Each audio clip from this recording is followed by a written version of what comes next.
Queensland Premier Annastacia Palaszczuk is on track to lose the state's election next year. That's according to a new poll. The polling from the Australian Financial Review shows Labor's primary vote has fallen 6 points to 34%. Support for the LNP rising 4 points to 40%. Two-party preferred.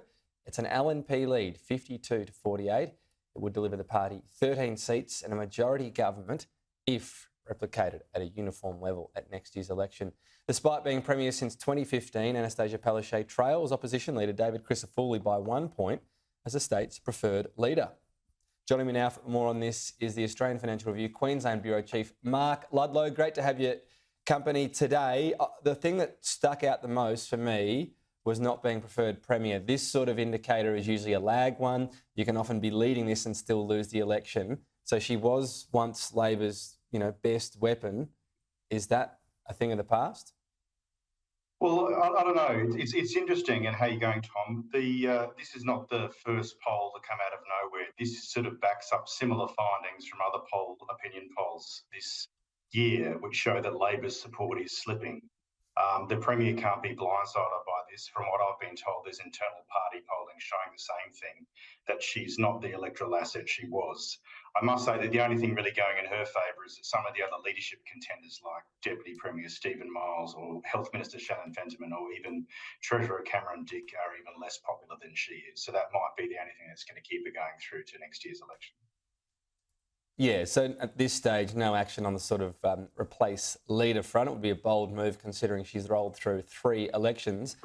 How do we chart the popularity change, though? Not just from this poll, as you mentioned, but since those sort of riding highs of COVID. It was a divisive time, obviously. She remained popular in Queensland, even though some pretty brutal policies around, not letting people see dying loved ones and so on. What's hurt her the most? I know there's been talk around whether or not she's lost a bit of focus. She got very frustrated. She was appearing at red carpets and that got a bit of attention. Health is always a big issue in Queensland and another reshuffle there. What would you put this down to?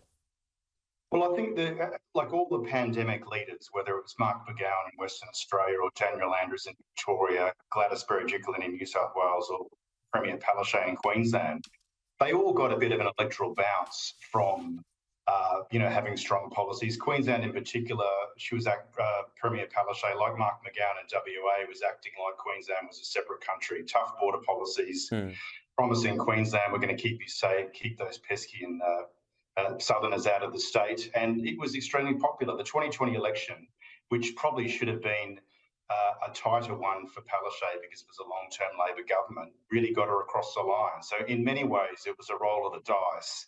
It won her another term.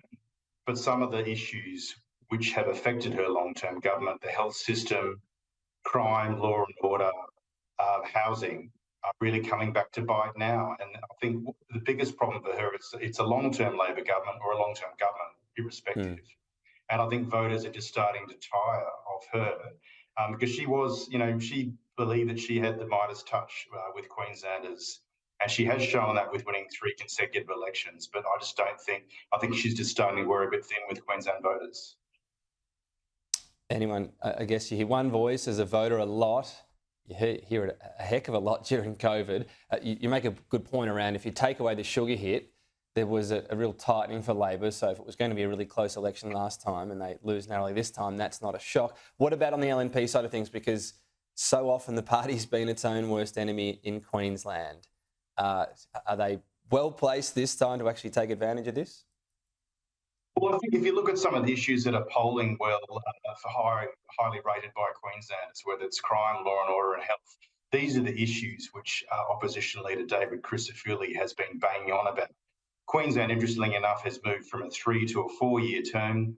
David Crisafulli, I guess the best thing you could say about him is he's energetic and enthusiastic. He's been going around the state, sticking to the 3 main points he's trying to make.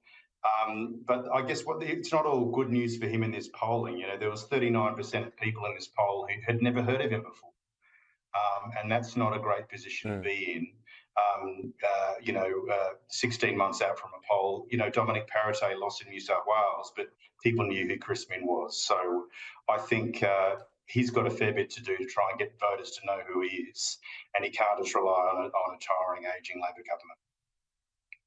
Yeah, no, it's a good point around that. This is that once voters look at the other option, that's when the real test is. Mark Ludlow, appreciate your time today. Thank you. No worries. Thanks, Tom.